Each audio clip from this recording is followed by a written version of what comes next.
Selamat datang di kapal yang akan membawa kalian mengelilingi sejarah Nusantara. Bersama saya Fanya, beserta rekan-rekan saya, Ben, Ruth, dan Jeriel, kita akan berlayar menuju pesisir utara Sumatera, tepatnya ke Kerajaan Samudra Pasai. Kerajaan Samudra Pasai merupakan salah satu titik awal persebaran agama Islam dan menjadi penguasa jalur pelayaran Selat Malaka yang melegenda. Mari kita telisik lebih dalam. Nah, saat ini kapal kita telah sampai ke Provinsi Nanggroe Aceh Darussalam.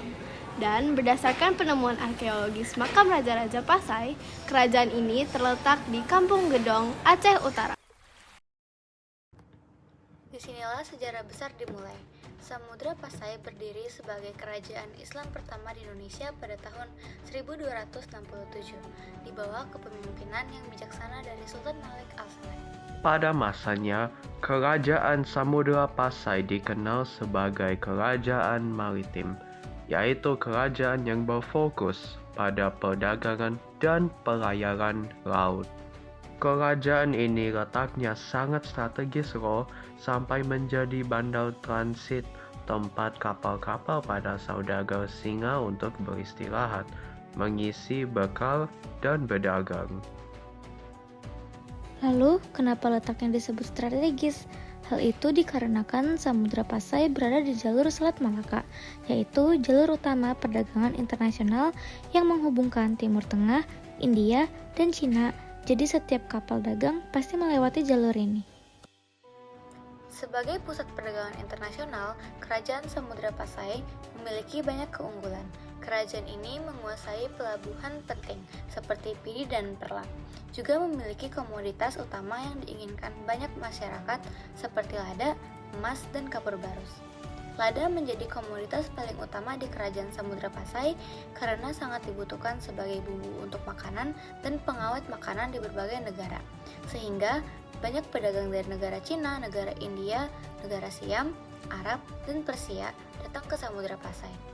Untuk mendukung kegiatan perdagangan mereka, Kerajaan Samudra Pasai mulai menciptakan mata uangnya sendiri, yaitu dirham atau biasa disebut dengan deurham. Dirham ini berupa koin emas yang diperkenalkan pada masa Sultan Muhammad Malik Az-Zahir, putra Sultan Malik Al-Saleh. Penggunaan dirham menunjukkan bahwa sistem ekonomi Samudra Pasai sudah maju karena tidak lagi menggunakan sistem barter. Kebayang gak sih, di saat kerajaan-kerajaan atau wilayah lain masih menggunakan barter, Kerajaan Samudra Pasai sudah memiliki mata uangnya sendiri, yaitu dirham. Dirham sendiri merupakan alat tukar yang tidak hanya digunakan secara internal, melainkan juga secara internasional. Dan hal ini tentu mempermudah para pedagang dari berbagai wilayah untuk bisa bertransaksi dengan mudah.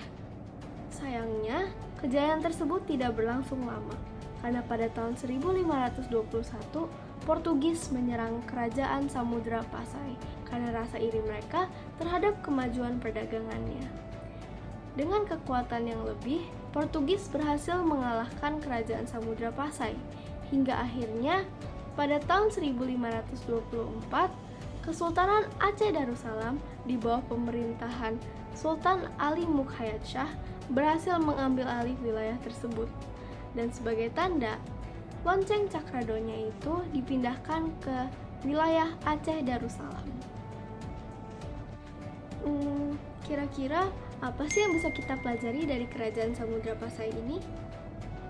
Ternyata jadi bangsa yang besar itu bukan soal punya kuasa dan punya harta atau barang, tetapi juga soal bagaimana kita bisa mengelola suatu sistem dengan baik.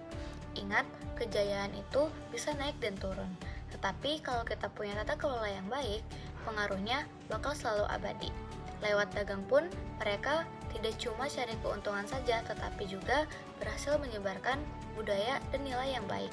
Di zaman globalisasi saat ini, semangat Kerajaan Samudra Pasai sangat relevan bagi kita semua.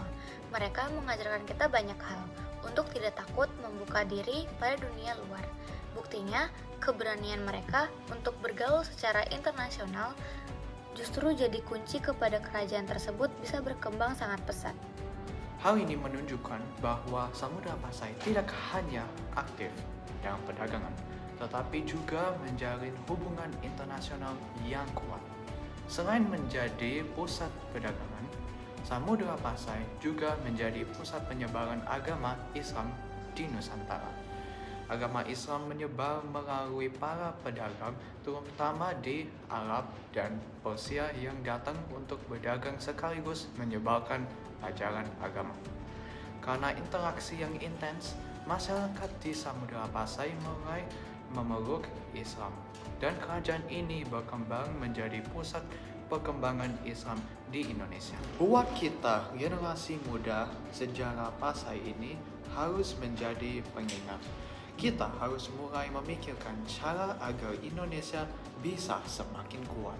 Misal nih, Yang pertama, menjaga laut kita. Pemerintah harus semakin tegas untuk menjaga keamanan perairan dan pelabuhan kita. Jalur dagang kita harus semakin aman dan disegani banyak dunia, seperti Selat Malaka dulu. Yang kedua, menguatkan nilai tukar rupiah. Kalau dulu Samudra Pasai hebat sama koin emas yang disebut dirhamannya, sekarang tugas kita adalah bikin nilai rupiah semakin kokoh dan mandiri di negara kita. Yang ketiga, diplomasi yang cerdas. Kita harus tetap berani bermain di internasional lewat kerjasama yang pintar agar posisi Indonesia makin kuat. Jadi sebelum video ini berakhir, kami ada sedikit pertanyaan nih untuk kalian. Kira-kira hal apa saja yang baru kalian ketahui tentang Kerajaan Samudra Pasai? kalian bisa jawab di kolom komentar untuk membagikan pengetahuan yang telah kalian dapatkan. Juga, jangan lupa kalau sejarah bukan cuma untuk diingat, tapi untuk dijadikan pijakan masa depan. Ambil pelajaran dari masa kejayaan Kerajaan Samudra Pasai, mulai dari cara mereka memiliki semangat, keterbukaan mereka dalam berdagang, serta cara mereka membangun relasi antar bangsa. Saya Fanya bersama rekan-rekan saya, kami semua pamit undur diri. Sampai jumpa di pelajaran berikutnya.